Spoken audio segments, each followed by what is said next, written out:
mais uma aula desse canal. Hoje a gente vai falar da procuração do contrato de honorários e dos principais documentos que vocês vão pedir para os clientes de vocês, basicamente a totalidade dos documentos que vocês vão pedir para os clientes de vocês levarem ao primeiro atendimento. Então, com certeza, essa é uma aula que vai te dar segurança aí, primeiro atendimento. Tu vai ver como a gente faz a chamada do nosso cliente ao escritório e aí vocês já vão ter todos os documentos dele preparados juntos com eles, né? Para quê? Para aproveitar esse momento, para ser o momento que ele vai assinar a procuração, o contrato de honorários, que vocês vão ter o modelo aí, né, disponível. É só entrar nesse link abaixo que vocês vão poder entrar no nosso grupo do Telegram e lá vocês vão poder baixar os materiais dessa aula e de outras aulas que a gente inclui material e deixa lá para vocês, tá bom? Então, sem mais delongas, vamos olhar aqui, ó, esse modelo que vocês vão encontrar lá no Telegram, tá bom? Aqui tá todos os canais do Start Trabalhista, site, YouTube, Instagram, Facebook, né? E aqui ó, o modelo de procuração. Gente, não tem muito o que falar, né? Procuração é uma procuração comum. A única coisa que eu deixo ressaltado para vocês é isso aqui, ó, a declaração de hipossuficiência econômica. E também vocês podem colocar aqui, ó, promover reclamação trabalhista e representação perante a Caixa Econômica Federal, para vocês não terem problemas ali em diligências da Caixa Econômica, para, enfim, dialogar com o pessoal lá da Caixa, eventuais problemas de saque de alvará e tudo mais. A declaração de hipossuficiência econômica, é bom deixar aqui esse assinar a declaração de hipossuficiência econômica. Normalmente nas procurações de modelos que você tem na internet isso não vem. Então é bom incluir, porque assim não precisa, quando tem isso na procuração, não precisa criar aquele termo de declaração de hipossuficiência econômica para o teu cliente assinar. Já pode fazer o pedido, né, de benefício da gratuidade da justiça, porque essa procuração aqui te permite assinar essa declaração de hipossuficiência. Então, tu não precisa fazer um outro instrumento, já o pedido e esse poder te garante a instrumentalização adequada. Beleza? Mas a gente não vai atentar muito ao que tem aqui, é só vocês irem lá, baixar o material e utilizar. Mas deixa essa procuração pronta aí, ó, tá com a logo do escritório, mas vocês apagam lá. Deixa essa procuração pronta, né? Porque aí vocês só vão mudar o nome lá do cliente, com o celular vocês resolvem tudo isso aqui. Coloca ali numa lan house, né? Vai, uma lan house aí, isso ainda existe. E aí baixa esse documento, baixa a procuração, o contrato de honorários com os nomes. A única coisa que muda na procuração e contrato de honorários, ó, a gente só faz aqui qualificar o nosso cliente nos dois modelos, ó, qualifica aqui na procuração, né? Depois copia e cola aqui no contrato de honorários. Pronto, acabou. Já está com a procuração e contrato de honorários, imprime e deixa o teu cliente assinar, né? Bota uma folha à frente e costa aí, que aí ele só leva uma folha mesmo. E depois tira com o teu celular ali, ó. Tira do celular, tá aqui a procuração. Tira aí, escaneia com o teu celular, né? E escaneia o contrato de honorários e deixa ele levar a via dele. Pronto, a procuração fica contigo, né? Mas aí escaneou, pode jogar fora, para não ficar com papel. Que mais? Ah, tá. Contrato de honorários, gente. Aqui tá um contrato padrão de 30% de resultado, tá? Ah, tem que ser 30% então, Lindman. Não, pode ser mais. Pode ser menos, não é interessante. Por quê? Porque esse percentual é justamente porque a gente está falando, ó, aqui ó, na cláusula 7ª, a gente está falando de um contrato que tem a ver com um trabalho de resultado. Então, tu está modificando aí a atividade de meio da advocacia para uma atividade de resultado. Ah, eu quero saber mais sobre isso. Não vou falar muito sobre isso aqui agora nesse vídeo, porque você já tem vídeo da gente falando aqui nesse canal sobre isso, sobre a contratação de honorários por resultado, aprofundando o porquê disso e os ganhos disso, né? Porque tu fala por resultado, o teu cliente normalmente ele não tem a percepção do quanto ele pode ganhar. Até porque ele chega com uma dor e tu descobre muito mais pedidos naquela demanda diante do teu profissionalismo, né? Diante de ter te aprofundado sobre aquela matéria e identificar mais equívocos ali que vão satisfazer ainda mais financeiramente aquele cliente. Então ele acaba recebendo bem mais, mas ele sempre recebe ali um percentual de 70% do resultado daquele processo e tu recebe 30% porque tu não recebe nada inicialmente, né? Isso acontece porque normalmente como a gente atua atendendo aqui reclamantes, né, empregados, naquele momento de rescisão eles estão com problemas financeiros, porque tem uma rescisão que não foi paga adequadamente. Quando não, tem um contrato que não foi pago em sua integralidade, senão a gente não estaria ali na justiça pedindo o direito dele, né? Então, como prejudica diretamente salário e remuneração, é por isso que essa contratação inicial a gente tem essa regra, né, como atendimento da cobrança de honorários no momento final do processo, até porque a Justiça do Trabalho é bastante rápida.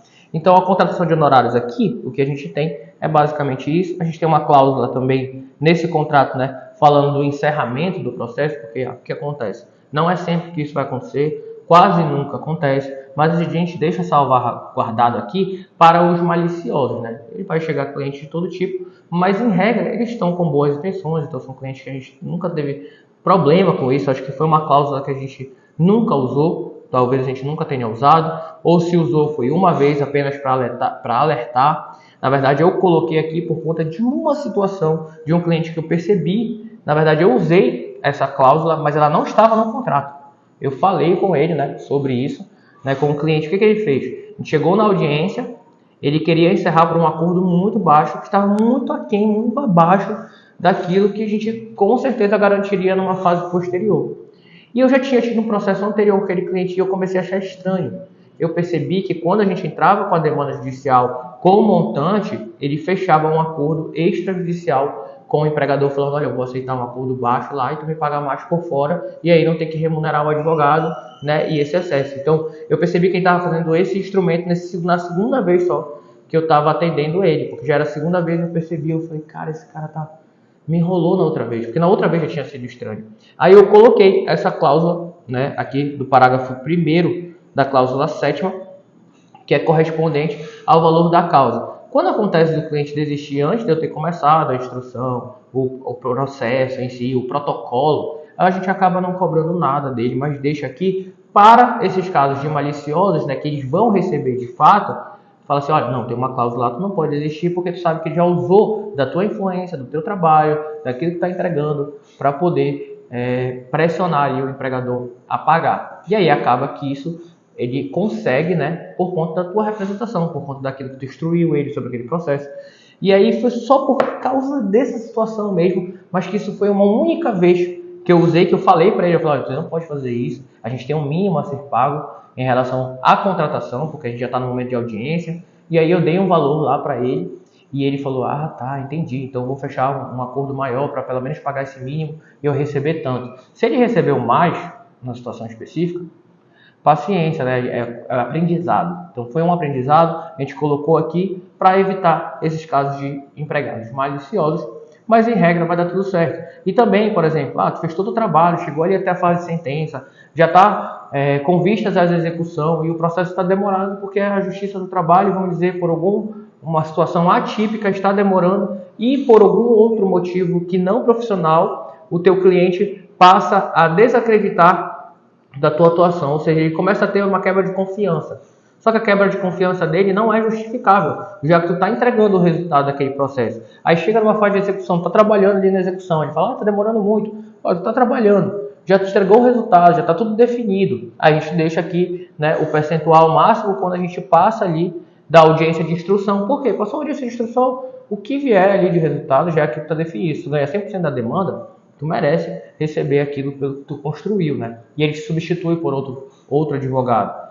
Então, isso também vai inserido no contrato de honorários para casos de clientes ali, porque a gente, às vezes não é malícia, às vezes simplesmente um nervosismo, uma ansiedade, e aí aquele cliente, por alguma situação externa, alguém falou para ele alguma coisa, sei lá, né? Ele acaba tendo a confiança prejudicada, mas tu fez o trabalho correto, né? Tu não tem justificativa para aquilo. Foi uma coisa altamente pessoal. E por conta disso, né, isso é muito pessoal, a gente deixa essa cláusula aqui te salva, te assegurando que tu vai receber os teus honorários proporcionais a cada fase e na integralidade depois de ter instruído o processo, com a integralidade dos fundamentos, de provas que tu foi ali instrumentalizar, né? Aí depois vira um trabalho de direito.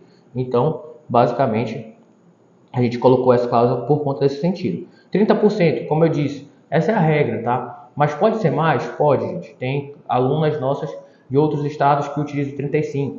Tem um determinado momento, isso aqui ainda está para ser discutido aqui no escritório, inclusive, se a gente já vai aumentar para 35%. Mas também teve outros momentos em que os 35%, 40% iam sendo incluídos quando a gente subia para o segundo grau de jurisdição. Então, subia para o segundo grau de jurisdição, mais 5%. Terceiro grau, mais 5%. Então, ia acrescentando conforme, né, a evolução do processo. E pode ser feito dessa forma ou pode ser garantido aí também ou pode ser só fixado no valor total, né? Isso aqui vai depender muito sobre o quanto tu vai receber da tua capacidade de avaliar a demanda financeira daquele processo, se aquele processo é rentável e sólido. Depois que vocês conseguem aprender isso, inclusive a gente vai ver aqui um documento, vocês não vão ter acesso à integralidade, porque eu tirei lá de dentro do estágio trabalhista. Mas a gente vai avaliar aqui os principais documentos e ele vem de dos materiais que a gente tem no estágio que fala sobre avaliação da demanda. Mas mesmo que eu entregasse ele para vocês, ia depender de mais estudo. Depende de mais estudo aí sobre liquidação do trabalho, para que tu possa antecipar quanto aquela demanda é sólida, válida financeiramente na Justiça do Trabalho. Mas aqui nesse canal vocês vão ter várias matérias falando sobre isso, tá bom? Então, o contrato de honorários, esses eram os pontos que eu queria destacar aqui, né? O percentual, menos que isso, Lindman, é interessante para ganhar disputa? Gente, não é. Desde quando eu não tinha a minha carteira do OAB, né, e estava ali dentro de um escritório ajudando a direcionar a carta trabalhista, porque tinha essa experiência, que eu era estagiário, né, ainda não tinha me formado, essa história vocês conhecem mais quando a gente entra no estágio trabalhista. E aí, a gente teve essa experiência, o cliente sentou lá, era uma demanda altíssima, e vocês vão ver, a gente conta essa história na semana do evento do estágio, e ele falou, mas fulano cobra 20. Eu falei, provavelmente porque fulano não se profissionalizou na área trabalhista específica com o trabalho de resultado. Então ele provavelmente trabalha em outra área, desvia a atenção para outra área, e aqui a gente não desvia a atenção para área nenhuma, a não ser a área do trabalho. E a gente só trabalha por resultado, por isso que o honorário é majorado. Então ter a justificativa na ponta da língua, se aprofundar, que é o que vocês estão fazendo aqui, né, nesse canal, nessa aula, é justamente o que vai garantir que o cliente ganhe confiança e não vai te procurar pelo menor preço, e sim porque tu é o mais qualificado, porque tu é a pessoa que vai responder aquele processo da maneira adequada, com o melhor juízo, né? A gente vai avaliar aqui alguns documentos agora, vocês têm a procuração e contrato de honorários, podem baixar aí no grupo do Telegram, né? Vocês também vão ter materiais de reclamação, vários modelos lá de recurso ordinário, das aulas correspondentes a isso. Então o que acontece? A gente vai avaliar agora os principais documentos, porque a procuração e o contrato de honorários está aqui, ó, lista de documentos. A procuração e o contrato de honorários é para o momento em que o cliente já chegou com vocês e já está para fechar, né? Já aceitou fechar com vocês para entrar com uma ação. E a lista de documentos ela é de um momento anterior, quando o cliente conversa contigo. Ele conversa contigo, tu analisa, ele tem uma demanda jurídica, tem uma demanda financeiramente rentável, o que tu vai fazer? Tu vai marcar com ele. Só que tu vai marcar com ele só para ver ele? Não. Tu já fala, olha, reúne esses documentos que eles vão permitir que eu avalie a tua demanda integralmente, né? Vão permitir que eu avalie o teu contrato de trabalho, ainda que informal, porque eles não têm essa noção de que o informal tem que ser analisado para ver se a gente consegue, o que consegue cobrar dali, né? Traga todos esses documentos que você tiver. E aí o cliente já chega preparado na tua mesa. Então ele vai chegar na tua mesa e já está preparado para te contar toda a história, tu já está preparado para receber todos os documentos, para ele assinar a procuração, para digitalizar com o celular, e ele sai dali já ciente que ele vai entrar com uma ação judicial dias depois que já ajuizou a demanda. Então é um processo bastante rápido quando tu faz essa preparação, tá? Só que quando eu dou um modelo para vocês, e por isso que a gente está tendo essa aula aqui, fala, olha, procuração e contrato de honorários, eu não explico, vocês ficam aprisionados, né? O cliente pergunta, não sabe por quê, porque eu aprendi assim, não é assim, sei lá, o contrato de honorários que a gente tem de modelo, né? É assim normalmente, e aí tu não sabe explicar. Vamos dizer, por exemplo, tem um negócio no contrato de honorários aqui que a gente não usa, tá lá, não sei se tá aqui nesse, deixa eu ver. Cadê? Na observância. Eu acho que é porque eu tirei, né? Mas tinha aqui no contrato de honorários, eu cheguei e falei, o que é isso? A gente nunca usa. Custas pelo reclamante, né? Eventuais custas, por conta que antigamente, eu vou para Brasília, tem que sustentar oralmente. Hoje é virtual, não precisa mais, né? Então tinha essa cláusula aqui e eu tirei, né? Paciência. Lista de documentos. A gente já está em outro momento que a gente pode fazer essa sustentação de forma virtual, então não tem porquê, tudo é virtual na Justiça do Trabalho. Então eu tirei lá porque era uma coisa formal de antes, provavelmente no modelo anterior. Então não existe mais. Para que eu vou deixar lá e ficar justificando? Isso era de antigamente. Se era de antigamente não serve, tira, tá? E aí o modelo não é para aprisionar vocês. E aqui eu vou dar uma lista de documentos, aí tu vai pedir a lista de documentos do teu cliente não tem, tu fica nervoso. Tu fala assim, não sei se vai prejudicar a demanda. Então a gente vai falar aqui dos documentos para que vocês tenham ciência que não é só uma lista qualquer, né? Tem um motivo para cada coisa e para que vocês possam aí explicar para eles e até dispensar determinados documentos quando for a situação. Os documentos primeiros que vocês estão vendo aí, RG, CPF, CTPS, é para qualificação do funcionário. Só que a CTPS ela serve também para a gente demonstrar, por exemplo, se há um vínculo. Porque se existe um vínculo assinado, a gente já supera uma das fases importantes, que é essa discussão dessa relação de emprego e na justiça do trabalho, porque já tem um vínculo. Agora, se não tiver o vínculo, tem que pegar a CTPS, tem, né, pessoal? Para quê? Para que a gente mostre, olha, não foi assinado nada. Ou seja, ele estava lá trabalhando no contrato informal. Eu quero que assine. Então, tu já dá um apontamento para o juiz que não houve uma obrigação de não fazer. Ah, Lindy, mas se ele não tiver CTPS, olha que loucura, né? Semana passada a gente teve 2 casos atípicos. Atípicos não, um típico e um atípico. Um atípico por quê? Porque a pessoa não tinha carteira de trabalho. Nossa, e como ela estava no contrato formal? É porque ela tinha 15 anos, gente. De 15 a 18 anos ela trabalhou sem carteira assinada. E aí, como ela era menor, ela não tinha tirado a carteira de trabalho ainda, a gente pediu para ela tirar, tá? Mas vai tirar digital para a gente poder, a sessão tá até pronta, eu só estava comentando isso agora, informação bastante legal de se pegar, bastante diferencial. E o outro caso comum de quando não tem a CTPS, mas tudo isso tende a acabar, né? É porque o empregador reteve a CTPS de vários funcionários, foram 6 funcionários ou mais, né? Não sei quantos na totalidade vieram até nós, mas eu sei que 6 deles vieram, todos os 6 estavam sem a carteira de trabalho. Então tem como eu pedir para ele? Não, né? A gente vai inclusive mencionar no processo que houve a retenção e a gente quer a devolução da carteira, tá? Só que aí a gente tem a carteira virtual, né? Digital agora. Então isso vai acabar esse negócio de reter carteira, porque isso existe há muito e muito tempo. Sempre a gente tem problema com empresas que têm ali a retenção da carteira. Isso vai acabar, felizmente, né? Então, esses documentos são mais importantes para a qualificação, a CTPS para mostrar se teve a obrigação satisfeita ou não de fazer, né? E se teve, por exemplo, parcial. Ah, teve parcial, às vezes ele anotou aqui, mas ele não anotou o outro período que ele estava trabalhando, que eu também tenho prova, eu tenho testemunho. Então, aqui a gente vai qualificar, serve mais a qualificação, mas serve também para determinar ali o que foi feito e não feito, o que já foi regularizado ou não regularizado, o que vai ser discutido ou não discutido, porque se a gente vai discutir a assinatura, vai ser obviamente do período que não está assinado, né? Se não está assinado integralmente, então a gente vai discutir integralmente e mostrar que não foi feito. Se está assinado parcialmente, a gente só vai discutir a assinatura daquilo que não está assinado, para retificar a carteira, tá bom? Endereço completo com CEP do funcionário, tá? Do trabalhador aqui, ó. Não, do local onde moras e do local onde trabalha, pedi dos dois, né? Mas vamos lá. Do local onde ele mora. Precisa de comprovante de residência? Porque muitos advogados na área civil precisam do comprovante de residência. Aqui a gente não precisa.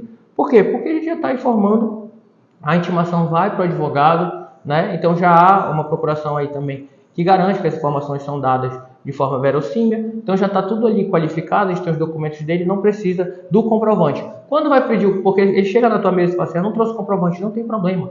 Pode protocolar sem um comprovante de residência. Quando é importante o comprovante de residência? Quando tu vai pedir vale transporte, né? Para dizer, olha, eu estou num local e a empresa é em outro local. A gente vai ter um endereço aqui com o CEP, né? Também eu boto aqui, endereço completo com o CEP. Que a gente dá o CEP, aí tu já vai ter facilidade para qualificar e no momento de protocolar lá no PJE, você já tem aula aqui de protocolo no PJE. No PJE, né, a gente só coloca o CEP e ele já inclui ali o endereço, só falta o número, por exemplo, e um complemento. Tem que estar certo, porque isso está alinhado ali com o correio. Então a gente já... Mas também, se ele não trouxe, vai lá e pesquisa aqui, né, no Google. Bota o endereço dele, pega o CEP e coloca lá. Depois, se tiver que alterar na RT no momento do protocolo, não estiver achando, for outro CEP, coloca lá, altera e coloca na inicial, né?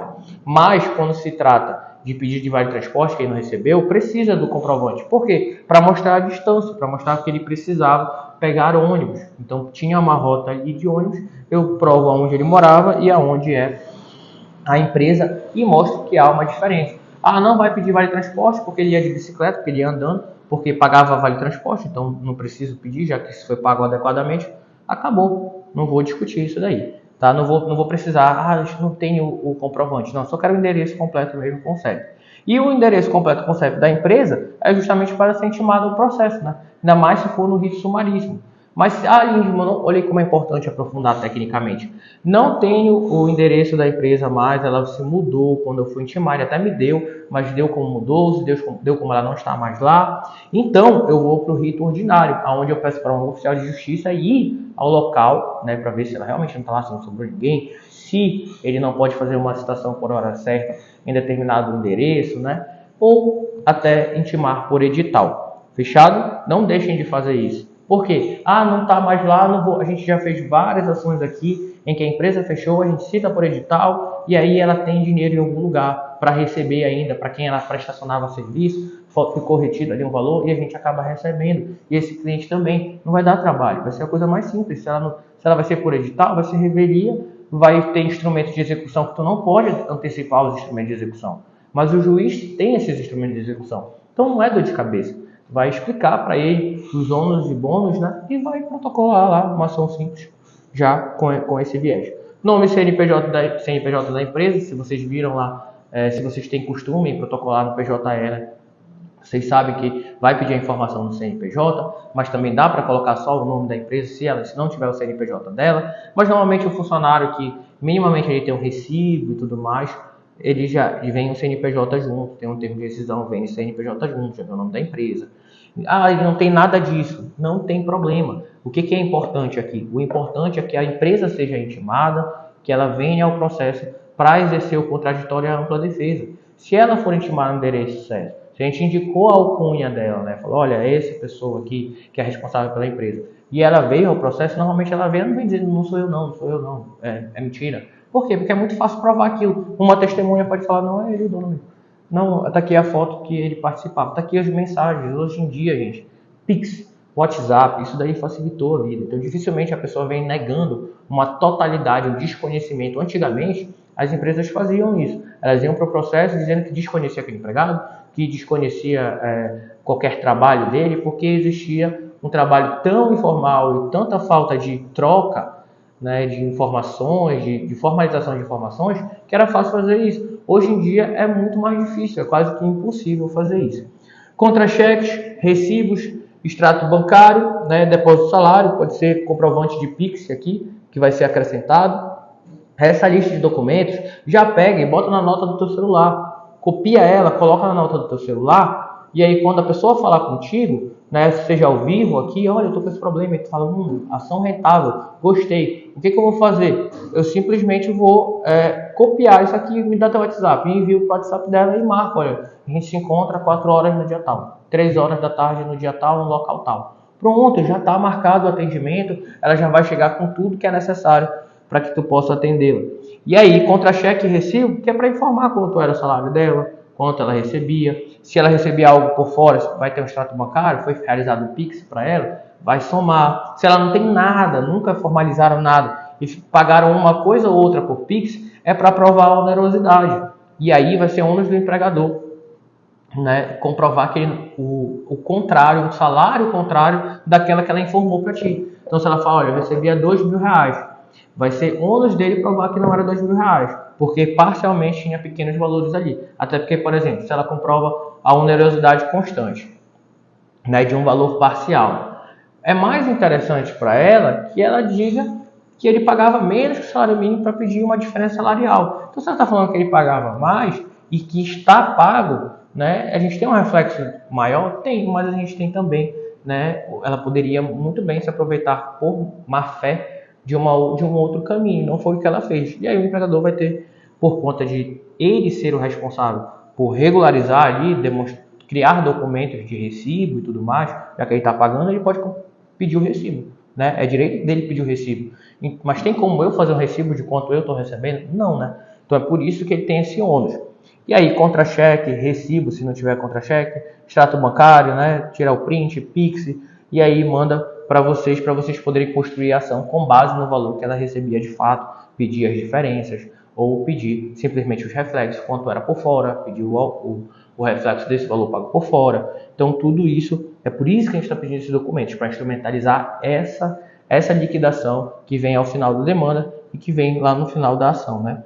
O extrato analítico do FGTS. Gente, o extrato analítico do FGTS é porque muita gente faz o seguinte, muitos advogados que não são da área, vou estou transitando agora para a área do trabalho, estou aprendendo, estou começando agora na área do trabalhista, era de outra área, ou então há muito tempo eu aprendi dessa forma e não me aprofundei e acabou que o que eu peço é só o extrato do FGTS dele e aí ele traz o recibo do valor. Isso é um problema muito grande, porque tu não sabe realmente o quanto foi depositado naquela conta, porque ele pode ter feito um saque parcial, a própria Caixa Econômica, ela pode ter sacado administrativamente, que ela pode movimentar o fundo do FGTS, tá? Então ela pode movimentar o fundo do FGTS daquela pessoa de forma administrativa, mas quando ele vai tirar o extrato, está mais baixo. Está um valor lá. Teve uma vez que eu fiz. Pode acontecer comigo. O cliente chegou e estava lá negativo e um valor muito pequeno. Ele falou: eu não mexi nessa conta, me roubaram. A gente foi lá na Caixa, pediu para ele olhar, estava lá. Só que ela tinha feito um saque administrativo. Ele não tinha sido roubado, a empresa tinha depositado o valor, a empresa não depositou, me roubaram. Não, a empresa tinha depositado o valor, estava todo o saldo lá. Imagina se só com aquela informação que ele tira no caixa livre de quanto tem o valor, eu entro com uma ação pedindo rescisão indireta e o pagamento do FGTS integral, porque antigamente não foi realizado o FGTS. Acabou minha demanda. Eu pedi para aquele funcionário se afastar, ele criou uma expectativa de rescisão, ele criou um atrito com a empresa de forma desnecessária. Então, o extrato analítico do FGTS, ele mostra todas as contas, ele não vai mostrar só uma conta. E às vezes, tu pesquisa, tem uma conta e não está em integralidade, mas a empresa tem outra conta no nome desse funcionário que está lá, o restante do FGTS. Então, quando tu vai no extrato analítico, tu vê quantos extratos tem, né? Tu pode ver pelo aplicativo quantos tem, tu consegue ver todos daquela empresa e mês a mês o que foi depositado e que tem de saldo ali.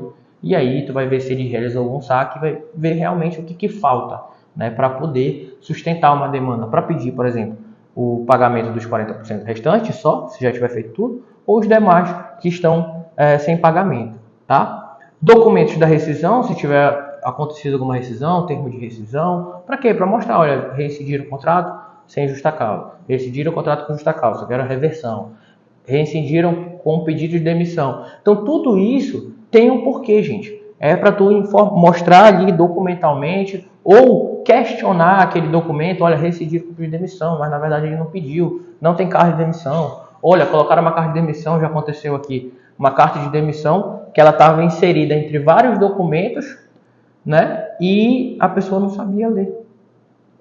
Era claramente inválido, mas existia o documento. Então fui lá mostrar o documento e pedir a nulidade dele.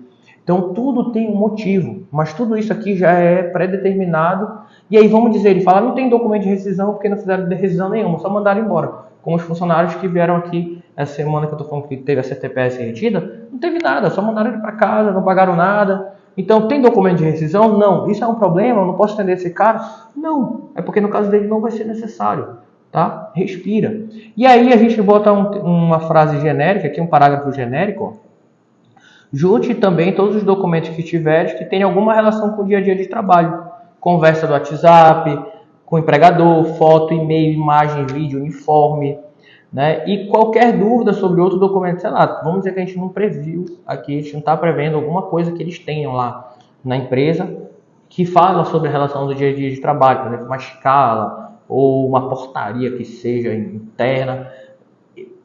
Tu bota esse texto aqui justamente para ele pensar, isso é útil? E quando ele tiver a dúvida se é útil ou não, ele perguntar para ti. E aí tu vai falar, olha, isso pode ser relevante para tal pedido, traz tudo que tu tiver, né? E aí complementa. Ou então, por exemplo, ele fala, olha, doutor, eu não tenho, como aqui eu coloco, na falta de algum documento para eu dispensar o uso ou lhe instruir como conseguir. Por exemplo, ele fala, não tenho aplicativo do extrato do FGTS.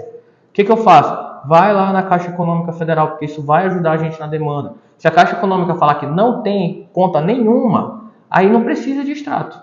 Aí a gente fala, olha, nunca foi criado conta, nunca foi depositado nada. Agora, se ele não tem o contrato regularizado, não precisa pedir para ele ir lá na Caixa. Porque claramente, se ele não regularizou o contrato, não tem como abrir conta na Caixa para depositar FGTS. Então, esse documento fica dispensável. Tem cliente que a gente atende, gente, né, que já atendeu, que só tinha RG, CPF e CTPS.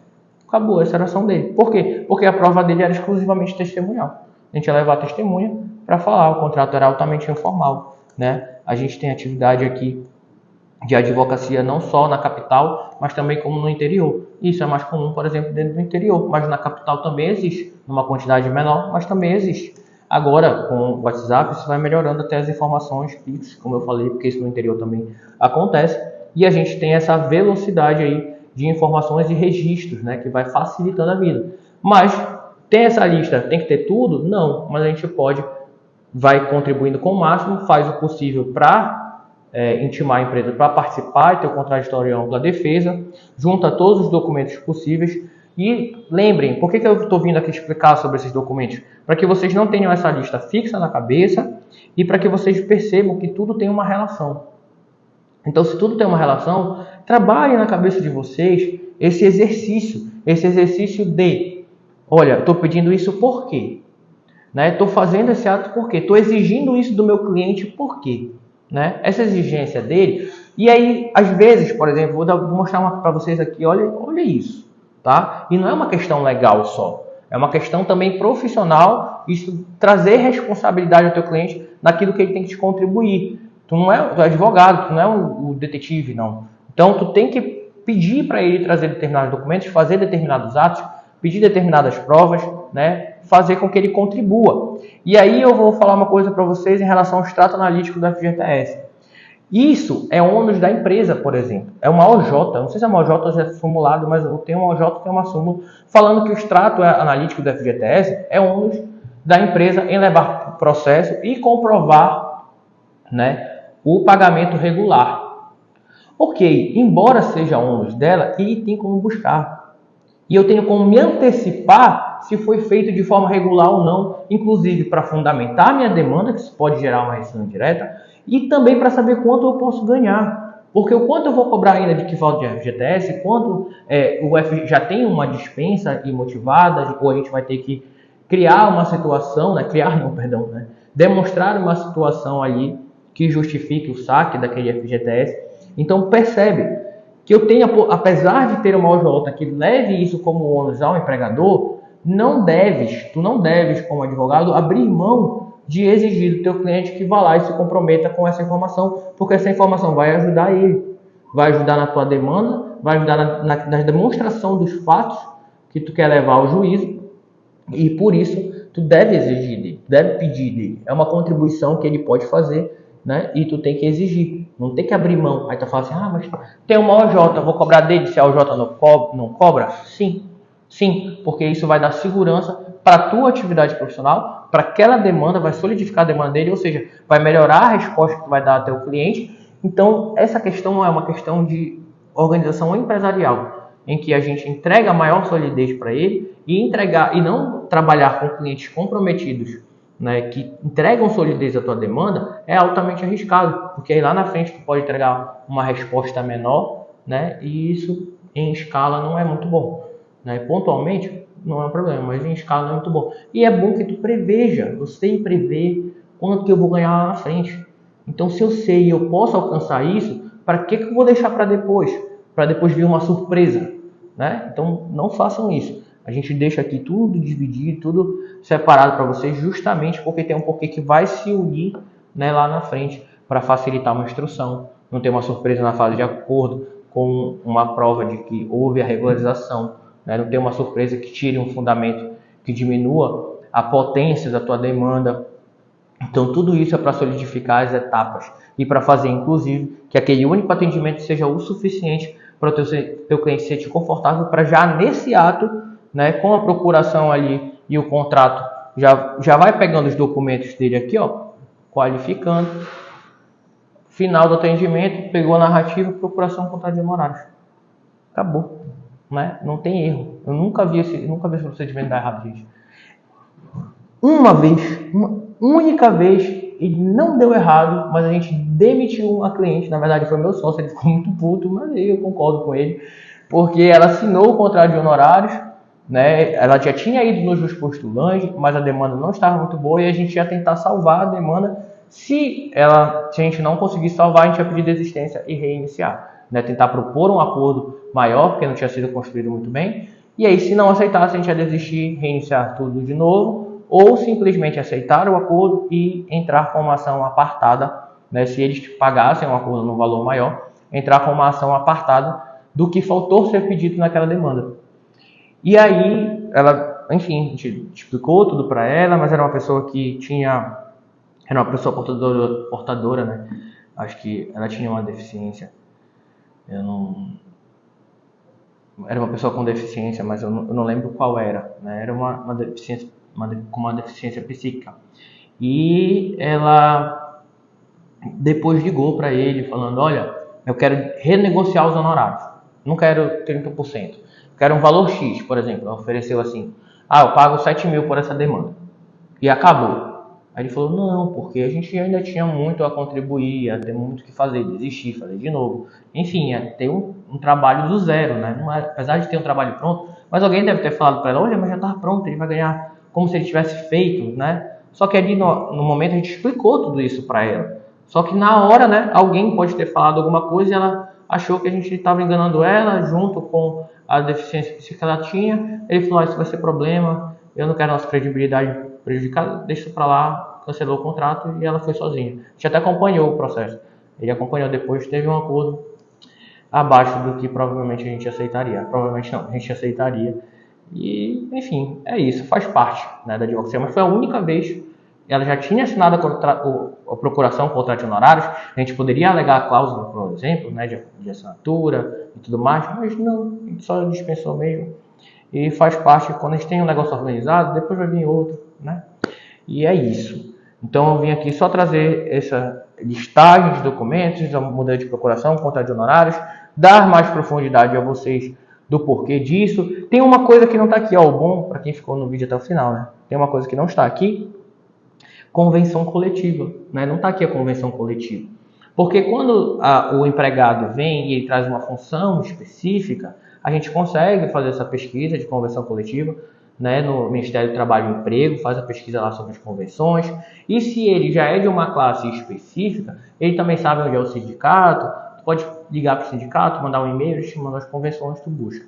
Antigamente a gente colocava aqui, mas na maioria das vezes eles não tinham noção ou não eram funcionários que tinham convenção coletiva. Porque como regra, gente, o pessoal que tem emprego que se aplica a uma convenção coletiva, a empresa é organizada, então, como regra geral, né, nessas situações específicas, de empregados específicos que há uma vigência de convenção coletiva, o negócio é mais organizado. Então, quando ele já vem com a convenção. E, na regra geral, a gente não utiliza isso. Se vem um funcionário comum, né, sem que não tenha uma previsão especial para ele, se eu falar convenção coletiva, ele fica assustado. Então, a gente acabou tirando dessa listagem. A gente deixa a convenção para o momento do atendimento, ou se a gente antecipadamente identifica que é um empregado, que existe uma convenção, uma aplicação especial, a gente já fala com ele, olha, traz a convenção, ou então fala com o sindicato, e às vezes a gente já tem a convenção, né? Isso vai se criando esse repertório para vocês. Mas isso aqui já é suficiente, faz um Ctrl+C, Ctrl+V, para indicar o cliente de vocês, e isso que faz o fechamento, tá? Então, conversou ali com o cliente, ele está interessado, fala, olha, vai lá no escritório, leva esses documentos, porque quando ele vem e tu esclarece ele já está ali a uma mão de assinar a procuração ao contrato de honorários, se fizer o atendimento direitinho. A gente tem várias aulas aqui disponíveis de forma gratuita, às vezes eu me confundo, perdão, né, quais estão disponíveis gratuitamente e quais não estão, né, que fazem parte dentro do estágio, porque muitas vezes a gente vem e entrega, né, essa aula, por exemplo, vai estar no Start antes de estar aqui disponível para vocês, mas aí eu fico pensando, essa aula a gente disponibilizou, às vezes dá uma dúvida, a gente entrega, mas obviamente falando aqui para os nossos alunos que fazem parte do Start, também assistem aqui no YouTube, obviamente que nem se compara com o que a gente tem lá dentro, né, porque é para diferenciar mesmo, né, para dar oportunidade aí de fazer umas conexões que aqui no YouTube a gente não faz. E ou seja, não fiquem neurados, que vocês ainda estão bastante evoluídos e distantes.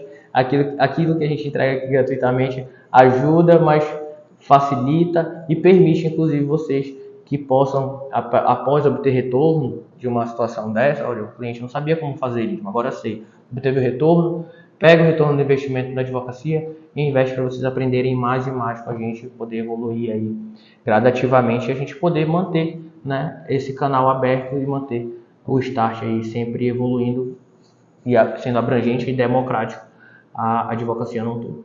Fechado? É isso. Acho que é a última aula de 2023. Até antes do evento, né? Depois do evento a gente só volta em 2024. Tchau, pessoal.